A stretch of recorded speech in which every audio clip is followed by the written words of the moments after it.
Dieu soit béni, nous allons ouvrir la parole de Dieu dans 1 Samuel chapitre 26. 1 Samuel chapitre 26.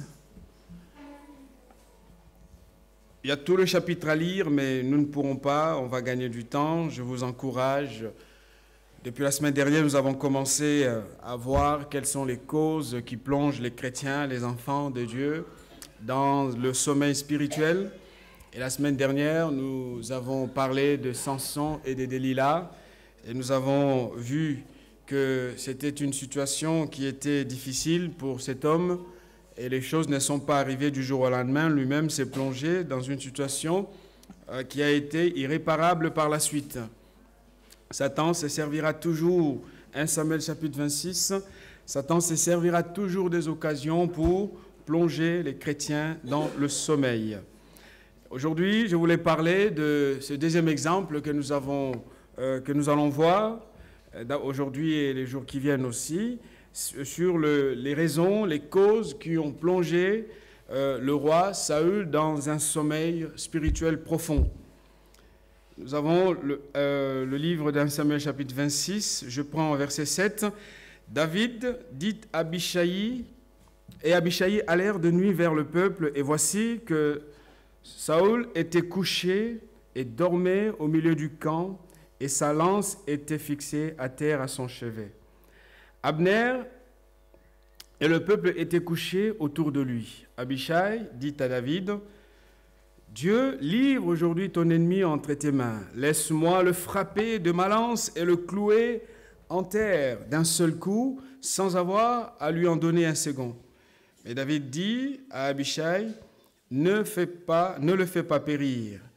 En effet, qui pourrait en toute innocence porter la main sur le Messie, sur le oint de l'Éternel? Et David dit, l'Éternel est vivant, c'est à l'Éternel seul à le frapper, soit que son jour vienne et qu'il meure, soit qu'il descende au combat et qu'il y périsse. Que l'Éternel me garde de porter la main sur le oint de l'Éternel. Prends seulement la lance qui est à son chevet avec la cruche d'eau et allons-nous-en. Amen. Je vous laisse, vous lirez la suite à la maison. Voilà, donc nous voulons parler, je voulais voir avec vous ce matin comment cet homme d'État, cet homme de Dieu, cet homme choisi, oint par Dieu pour être le premier roi d'Israël, s'est retrouvé dans ce sommeil profond. Le sommeil de Saül n'était pas quelque chose qui est arrivé non plus du jour au lendemain. Ça a été un processus. Ça a été une accumulation de désobéissances, de non-respect de la parole de Dieu, des fautes et des désobéissances accumulées qui ont fini par le plonger dans cet état. Vous savez, lorsque un être humain refuse d'obéir à Dieu, lorsque l'homme endurcit son cœur et ne veut pas suivre les voies de Dieu, il arrive que d'une manière ou d'une autre, le Seigneur le livre à sa propre folie. Nous lisons dans 2 Thessaloniciens, l'apôtre Paul le dira, 2 Thessaloniciens chapitre 2, versets 10 à 12, « Parce qu'ils n'ont pas reçu l'amour de la vérité pour être sauvés, aussi Dieu leur envoie une puissance d'égarement pour qu'ils croient au mensonge, afin que tous ceux qui n'ont pas cru à la vérité, mais qui ont pris plaisir à l'injustice, soient condamnés. » Au fur et à mesure que Dieu nous parle et que nous endurcissons notre cœur, que nous refusons d'aller dans la direction et suivre les plans que Dieu a fixés, a tracés pour nous, il arrive toujours un moment où Dieu nous laisse à notre propre volonté. Dieu nous abandonne parce qu'il est un Dieu saint.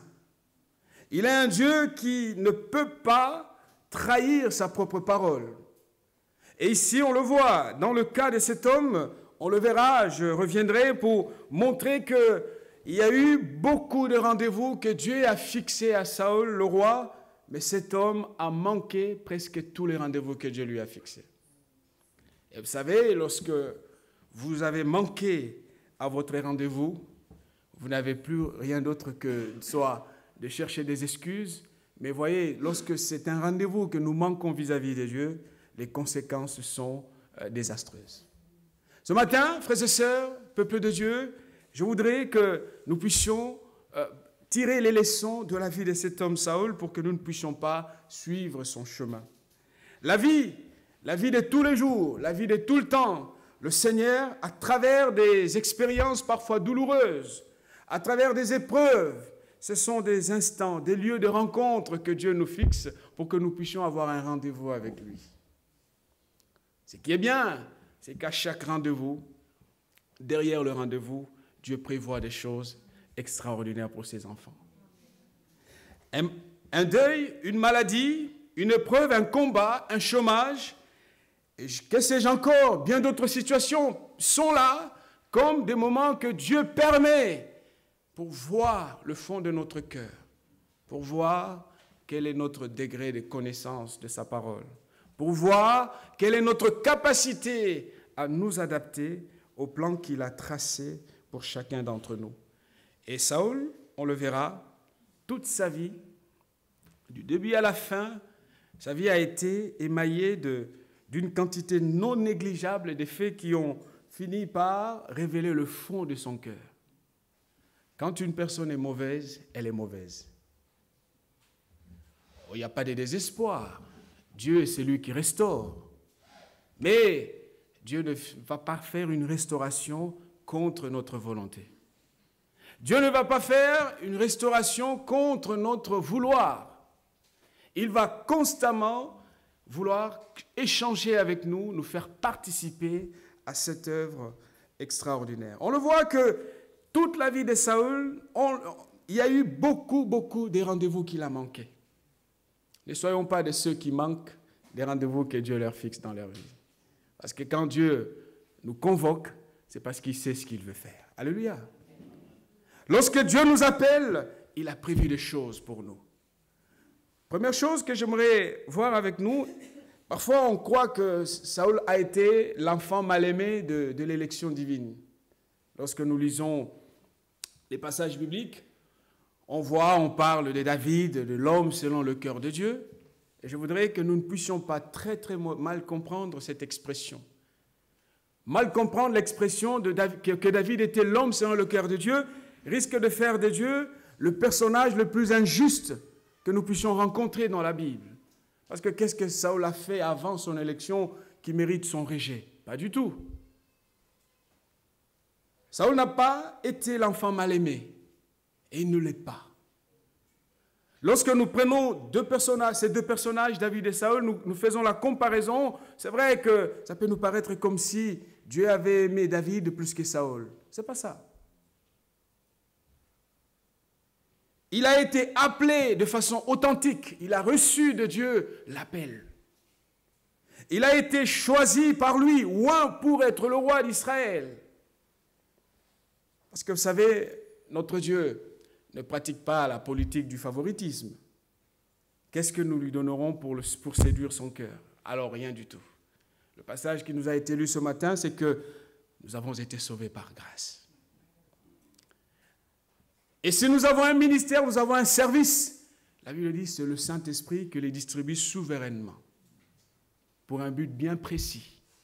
De la même manière qu'il appela David, il choisit David, Dieu a appelé Saül et l'a qualifié pour ce travail.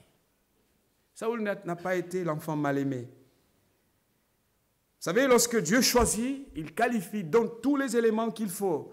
Comment? Pourquoi je le dis? Lorsque nous lisons la Bible, il y a une quantité de preuves bibliques qui montrent à quel point cet homme était choisi. 1 Samuel chapitre 10, verset 1 nous dit, Samuel prit une fiole d'huile qu'il répandit sur la tête de Saül. Il l'embrassa et lui dit, l'Éternel ne t'a-t-il pas oint pour que tu sois chef de son héritage? Appel authentique, consécration en bonne et due forme, et d'ailleurs, il aura le privilège d'être le premier roi d'Israël. Qu'est-ce que Dieu n'a pas fait? Parfois, on croit que c'était un arrangement. Ce n'était pas un arrangement. Une mission claire. Lorsque Dieu parle, il nous donne une mission. Chacun d'entre nous a reçu une mission. Dieu ne fait pas des choses pour tenter. Dieu ne bouge pas des trous avec ses enfants. Lorsqu'il nous appelle pour un but bien précis. Le problème souvent, c'est que nous ne savons pas à quoi sommes-nous appelés.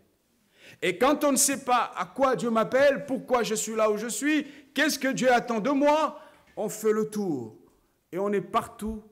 Et à force d'être partout et nulle part, il y a une inefficacité qui finira par montrer que, mais bon, le travail n'était pas clair. Lorsque Saül est parti, il est parti à la recherche des ânesses de son père, 1 Samuel chapitre 9, mais il s'est retrouvé à la tête du patrimoine d'Israël.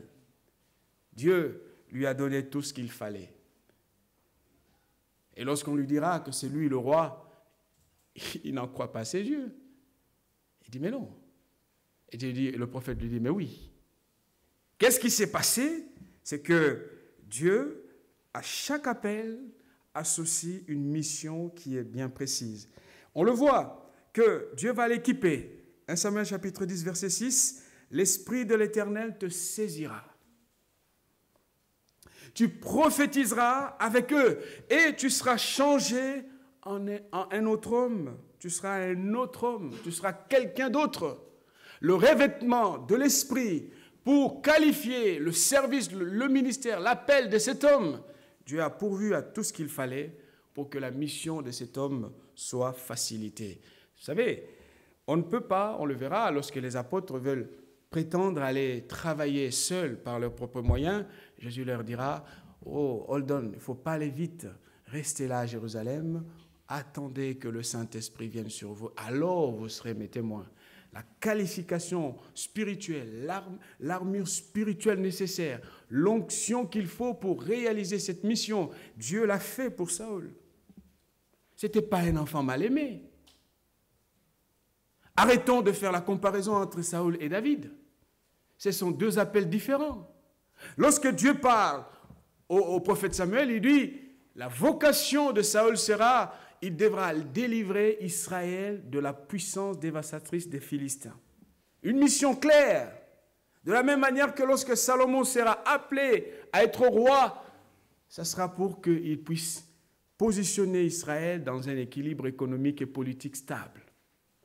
Vous savez, le plus important, c'est que si chacun sait à quoi Dieu l'appelle, il sera beaucoup plus efficace et remplira convenablement sa mission. Amen. À la lumière de la Bible, de la parole de Dieu, on le voit que le résultat, l'appel de Saül a été le choix pleinement assuré de Dieu. C'est Dieu qui l'a voulu. Lorsque vous lisez le chapitre 9, les versets 15 à 16, écoutez, cette mention, elle est très importante. Or, un jour avant l'arrivée de Saül, l'Éternel avait averti Samuel en disant, demain, à 7 heures, je t'enverrai un homme du pays de Benjamin et tu l'oindras pour chef de mon peuple d'Israël. Il sauvera mon peuple de la main des Philistins, car je regardais mon peuple parce que son cri est venu jusqu'à moi. Choix de Dieu, choix assumé par Dieu. Le prophète ne savait pas ce qui se passerait demain. Dieu vient lui dire, écoute, demain à 7 heures, ça va se passer comme cela. Et lorsque le futur roi arrive, Dieu va parler à Samuel en disant, ça y est, c'est lui. Il faut que tu fasses ce que je t'ai dit. Chers amis, mais malgré cet appel, vous savez, ça a été comme tous les appels, le fait que Dieu ait choisi Samuel sera contesté par certains. Lorsque vous lisez le chapitre 10, le verset 27, l'expression de la Bible dit « Mais les hommes pervers ont méprisé ce choix. » Oh Dieu merci, au verset 26, on dit « Des gens honnêtes, des honnêtes gens à qui Dieu avait touché le cœur ont soutenu cet appel. » Vous savez, ce n'est pas un petit détail, parce qu'on le verra un peu plus bas, que cela va considérablement influencer l'avenir de Saül, parce que ça va le fragiliser. À tous les choix, il y a toujours des pour et des contre. À tous les choix dans la vie, vous ne pouvez pas faire l'unanimité. Il arrivera certains, frères et sœurs, que devant certaines choses, devant votre appel, devant ce que Dieu vous a dit de faire, vous ayez autour de vous des gens qui ont le cœur touché par Dieu, que la Bible considère des honnêtes gens, et vous aurez d'un autre côté souvent c'est minoritaire, des gens qui ne sont pas contents, qui sont tout le temps en train de râler, de pleurer, de crier. Faites attention, si vous suivez ce choix de ces gens qui pleurent, vous bloquez tout, et c'est Dieu qui vous rejettera. Et ça plonge dans un sommeil. Quelque temps après, malgré le fait qu'il a été contesté, Dieu va confirmer son appel et le peuple va rendre des comptes à des gens qui n'étaient pas d'accord. Chapitre 11, versets 12 à 13, c'est très intéressant. Le peuple dit à Samuel, qui est-ce qui disait, Saul régnera-t-il sur nous? Livrez ces gens et nous les ferons mourir. Vous voyez, en tant que responsable, un homme appelé par Dieu, mais Saul dit, personne ne sera mis à mort en ce jour. Car aujourd'hui, l'Éternel a opéré une délivrance en Israël. Amen. Alors, donc, cet homme a été appelé, choisi, qualifié par Dieu, et que Dieu va confirmer son appel, mais qu'est-ce qui va faire en sorte qu'il puisse se retrouver dans le sommeil, comme nous le voyons? Là, il perd même l'épée, le symbole de l'autorité royale. C'est tout le pouvoir qui est pris par l'ennemi.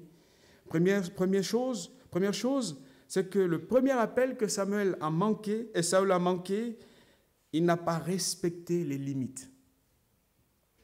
On le découvre au chapitre 13 de 1 Samuel. Saül n'a pas respecté les limites. Je vous encourage à lire toute l'histoire de Saül parce qu'on reviendra là-dessus à la maison. Lorsque vous prenez votre Bible au chapitre 13, les versets, vous lirez tout le chapitre 13, mais je sélectionne quelques versets. Verset 7. Il y eut aussi des Hébreux qui passèrent le Jourdain pour aller au pays des Gades et des Galades. Saül était encore à Gilgal et tout le peuple qui se trouvait auprès de lui tremblait. Il attendit 7 jours jusqu'au moment fixé par Samuel. Mais Samuel n'arriva pas à Gilgal et le peuple se disséminait loin de lui. Alors Saül dit, « Amenez-moi l'holocauste et les sacrifices des communions. » Il offrit l'holocauste. Comme il achevait d'offrir l'holocauste, voici que Samuel arriva. Et Saül sortit au-devant de lui pour le saluer. Samuel dit, « Qu'as-tu fait » Saül répondit, « Lorsque j'ai vu que le peuple se dispersait loin de moi, et que tu n'arrivais pas au moment fixé, et que les Philistins étaient assemblés à Micmac, je me suis dit, les Philistins vont descendre contre moi à Gilgal, et je n'ai pas imploré l'Éternel. C'est alors que je me suis fait violence et que j'ai offert l'holocauste. Samuel dit à Saül, tu as agi en insensé. Tu n'as pas observé le commandement que l'Éternel, ton Dieu, t'avait donné. L'Éternel aurait affermi pour toujours ton règne sur Israël. Maintenant, ton règne ne tiendra pas. L'Éternel s'est cherché un homme selon son cœur, et l'Éternel l'a établi chef, conducteur de son peuple, parce que tu n'as pas observé ce que l'Éternel t'avait commandé. Peut-on dire que Saül a été victime de son manque de préparation? Peut-on dire qu'il n'a pas intégré certains codes de gouvernance? Qu'est-ce qui se passe? Pourquoi il pose un acte aussi stupide? Il cherche quoi en faisant cela? Pourtant, les limites en Israël, tout enfant d'Israël connaissait les 5 premiers livres de la Bible. C'était une répétition, il fallait le rappeler, le redire, l'expliquer aux gens. Et qu'est-ce qui arrive? Que cet homme qui connaissait pertinemment qu'un roi n'a pas le droit de s'arroger les prérogatives qui appartiennent aux prêtres.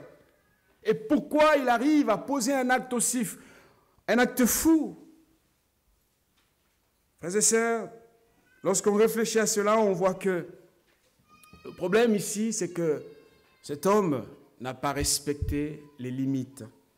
Dans chaque vie, pour tout enfant de Dieu, Dieu nous met des limites pour qu'elles puissent nous aider à progresser, à avancer convenablement devant lui.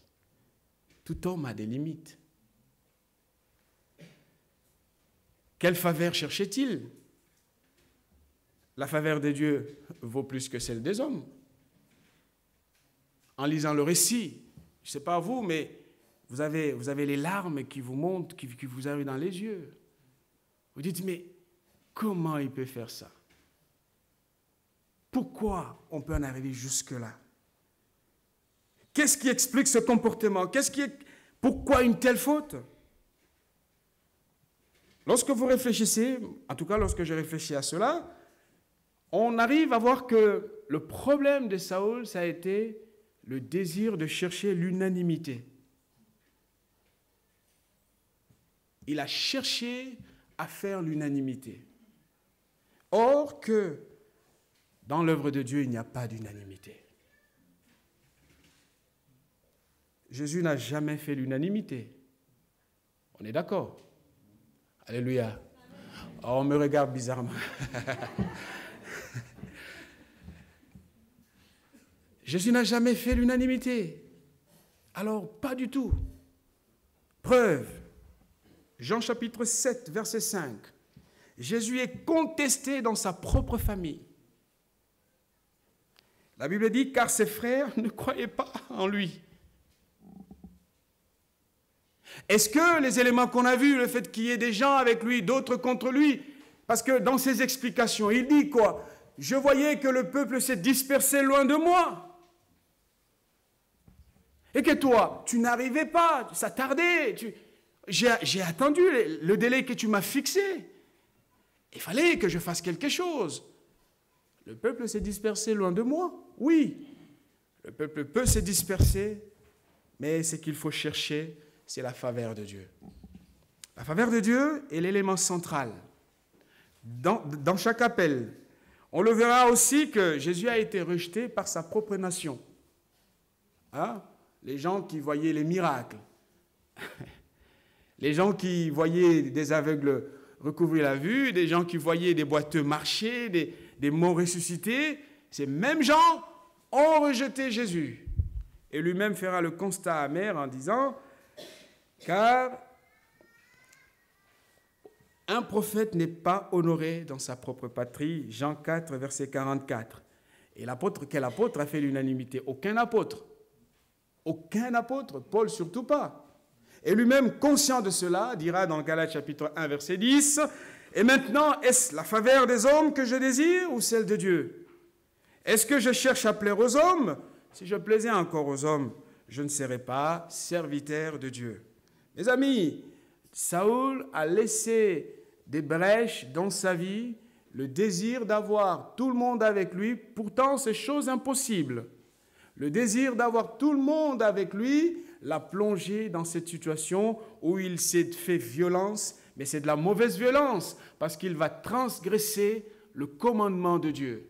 Croyant faire du bien, croyant obéir, mais il allait dans une direction qui était contraire à la parole de Dieu. Qu'est-ce qu'il a fait? Je l'ai dit, il a offert le sacrifice. Pourtant, c'était interdit. Alors, aucun roi n'avait le droit. Le prêtre seul pouvait faire le sacrifice. Donc, par cet acte, il croit qu'en étant roi, je me permets tout. On ne peut pas se permettre tout. Chacun a des limites. Et pourquoi il a fait? Le peuple s'est dispersé.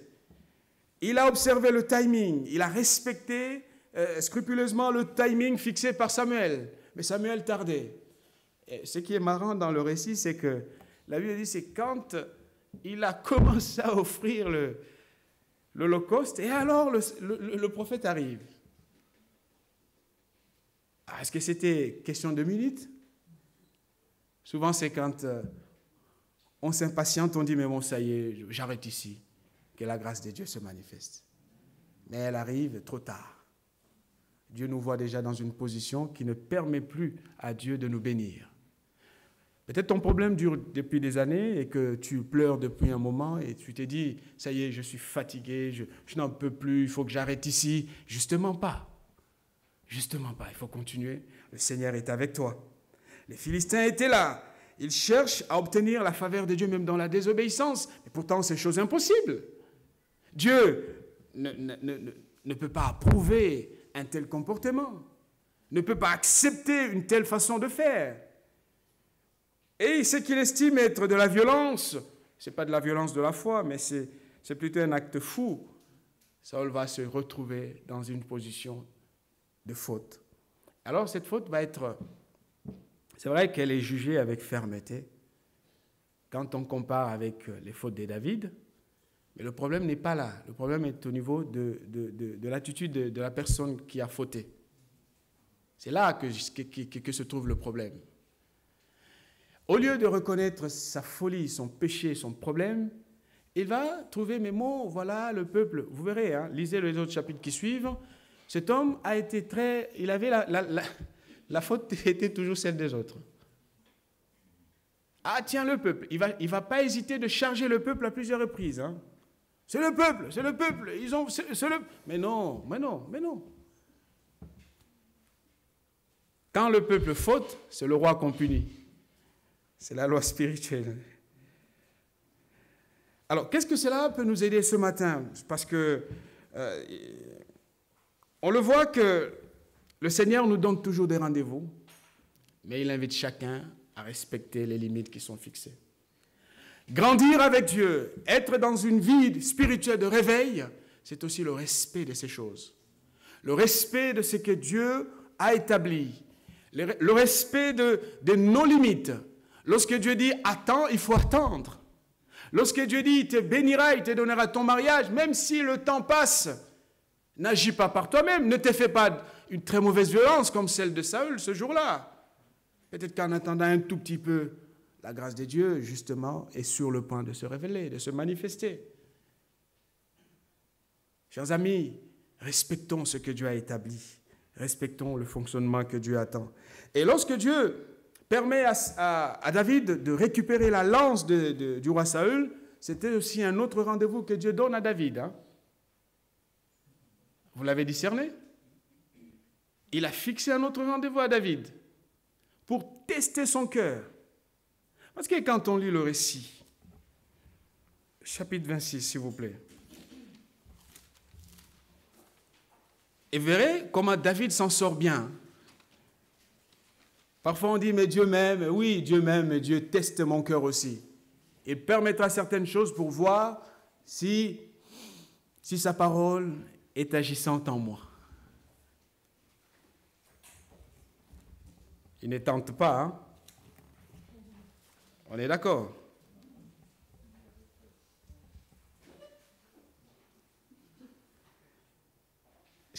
Verset 8, chapitre 1 Samuel 26. Alors, lisez bien ce récit avec attention, on va le lire ensemble. Abishai dit à David, « Dieu livre aujourd'hui ton ennemi entre tes mains.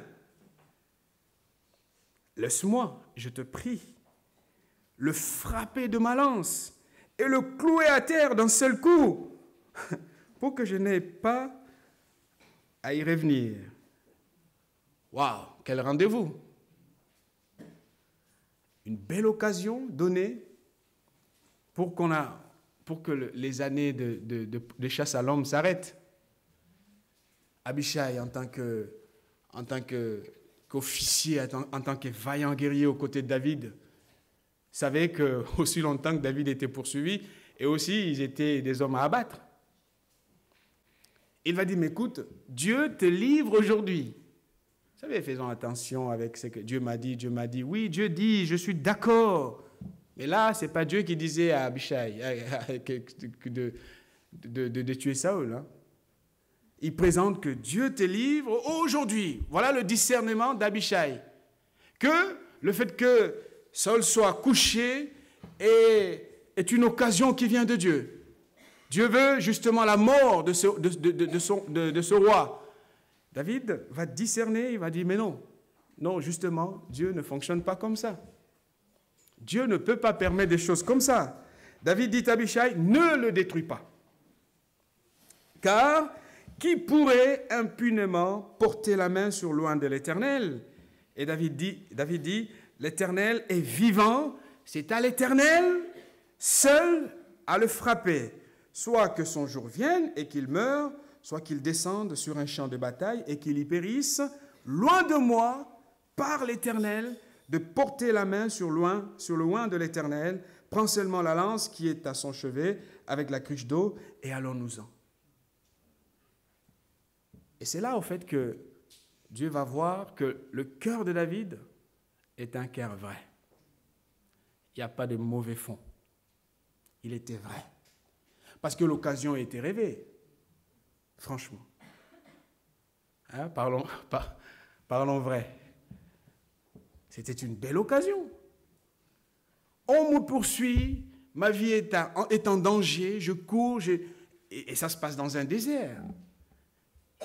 Saül avait mis toute une armée, lisez les versets qui précèdent, il y avait une forte armée à la poursuite de David et de ses hommes. Et l'officier qui est aux côtés de David discerne, mais bon, ça c'est une occasion de la part de Dieu. David dit non, parce que Dieu lui-même interdit qu'on puisse porter la main sur celui qui l'a oint. Et David va réussir ses rendez-vous, va sortir vainqueur de là. Il va respecter les limites. Autrefois, que lui-même, cet homme, Saül, n'avait pas respecté dans sa vie. David n'a pas permis à ses hommes de l'influencer dans une mauvaise direction. S'il l'avait fait ce jour-là, il aurait pu le faire. Parce que David, en ce moment où se passe le récit, n'était-il pas oint? Bien sûr que oui. Dieu l'a oint, roi d'Israël. N'était-il pas appelé? Bien sûr, il était appelé par Dieu. N'avait-il pas des hommes aux côtés de lui? Mais on le sait, on le voit, il avait des hommes. Quoi d'autre? Quelle légitimité encore attendre? Et David a vu que, certes, on peut être oint, il peut y avoir deux hommes qui sont oints, mais sur le trône d'Israël, il n'y a qu'un seul homme. Sur le trône, on ne peut pas être deux. Dieu se débrouillera. Si Dieu m'a oint, lui-même le frappera. Il se trouvera une autre solution. Mes amis, j'ouvre cette parenthèse, c'est important parce que beaucoup de chrétiens, je sais que nous avons la culture du non-respect et on balaye, on ne respecte pas l'autorité qui est établie, que ce soit dans l'Église ou dans une activité de l'Église. Celui que Dieu a établi, à quelque niveau que ce soit, a reçu de Dieu un mandat de la part de Dieu. Ne pas respecter ce mandat est une manière de dire à Dieu, je ne reconnais pas ce que toi tu établis. Alors moi je veux ma loi. Est une manière de refuser, de rejeter ce que Dieu a établi. Et ça, c'est vrai pour nous, partout, pour nos autorités. Lorsque Paul dira que toute autorité est établie de Dieu, il parle des autorités de la cité. Ah, ça, c'est une pilule difficile que les chrétiens ne veulent pas, auront du mal à avaler. Hein. Tu veux nous dire que monsieur le maire est un oint de Dieu. Tu veux nous dire que le président est le oint de Dieu. Et oui, Paul dit dans Romains chapitre 13, c'est comme ça. Oh, les chrétiens, ils disent, mais oui, là, on ne comprend plus rien. Parce qu'ils voulaient régler des comptes par leurs moyens. Mais l'apôtre Paul dira, on n'a pas le droit. Et David a dit au peuple, a dit à ses généraux, à ses officiers, nous n'avons pas le droit de toucher. Dieu se débrouillera. La plupart des souffrances spirituelles, c'est aussi que beaucoup de chrétiens,